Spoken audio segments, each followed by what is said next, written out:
कौन नेता क्या बोलता है, क्यों बोलता है, इसका कोई महत्व मैं नहीं देख रहा हूँ जी, क्योंकि जनता मन बना चुकी है। अब छोटे छोटे बच्चों के मैं इंटरव्यू टीवी पे, सोशल मीडिया में देखता हूँ, वो कहते हैं ये होने वाला है, ये होने वाला है। इसका मतलब कि सब कुछ ड्रिवन बाय सोसाइटी है, समाज के द्वारा। और इसलिए मुझे विश्वास है कि इस बार मजबूत सरकार, स्थिर सरकार, 400 पार वाली सरकार, निर्णायक सरकार, भविष्य की तरफ जाने वाली सरकार, ये मैं देख रहा हूं।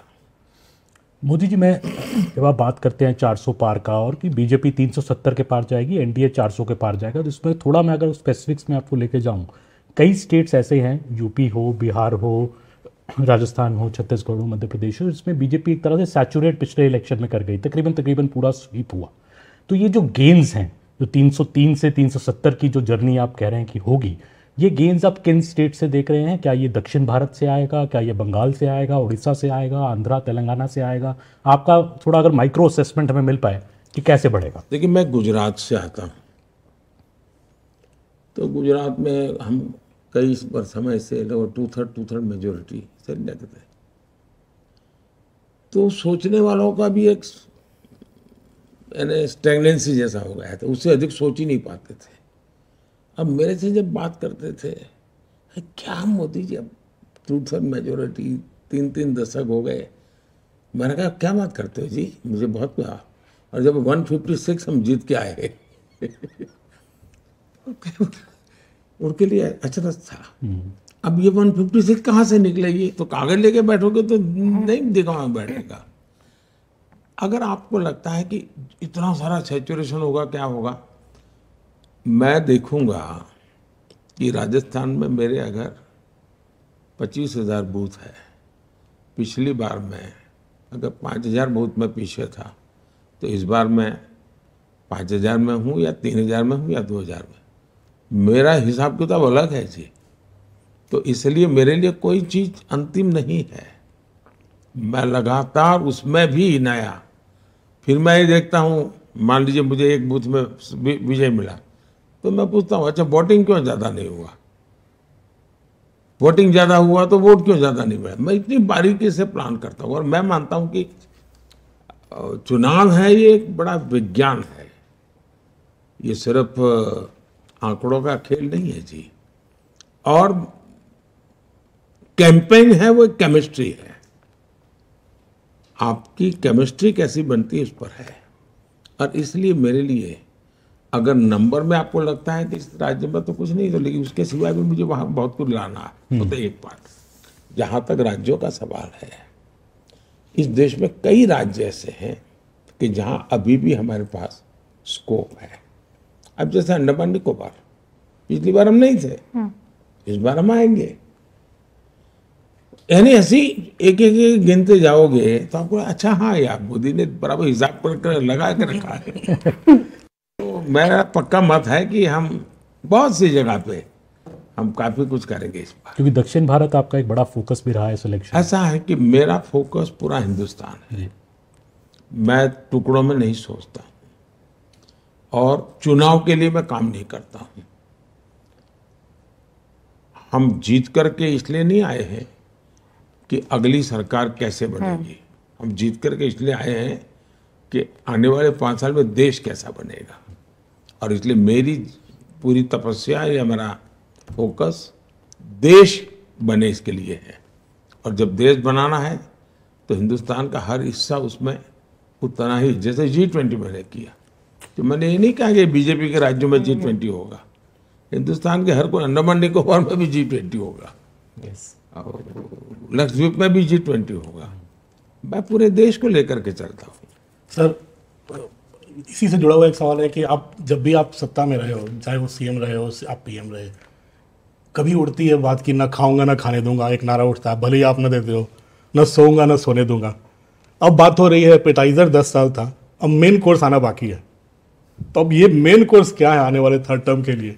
इसको देश की जनता भी जानना चाहती है हम लोग। नहीं, उसके बहुत सारे पहलू हैं। देश को आगे ले जाने का बहुत सारे पहलू हैं। अगर मैं कहूँ कि भविष्य में देश हमारा कैसे आगे बढ़ेगा, अब ये पूरी तरह हम टेक्नोलॉजी ड्रिवन एरा में है। अब टेक्नोलॉजी डिसरप्टिव है, ट्रांसफॉर्मेटिव है और इजीली एक्सेस है, यानी हर व्यक्ति बहुत अडप कर लेता है तुरंत। ऐसी स्थिति में अगर आप बड़ी सहजता से चले तो मैं समझता हूँ कि बहुत बड़ा स्कोप है।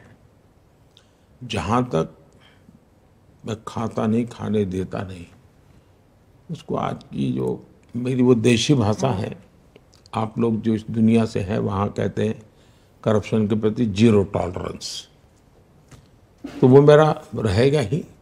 लेकिन एक चीज अब मैं और उसमें कोशिश कर रहा हूँ कि हमारे इस प्रकार से काम करने वाली इंस्टीट्यूशंस हैं, उसमें की समाज में एक प्रतिष्ठा बढ़नी चाहिए। दुर्भाग्य से हम हमारे देश में जो मुझे अनुकूल नहीं वो सब निकम्मा, ये जो सोच है ये टोटली अनडेमोक्रेटिक सोच है। और उसी में से कुछ पत्रकारों को ब्लैकलिस्ट कर दिया जाए, वो उसी सोच का परिणाम है कि रिजेक्टेड। क्यों? क्योंकि तुम मेरे अनुकूल नहीं हो। बॉयकॉट।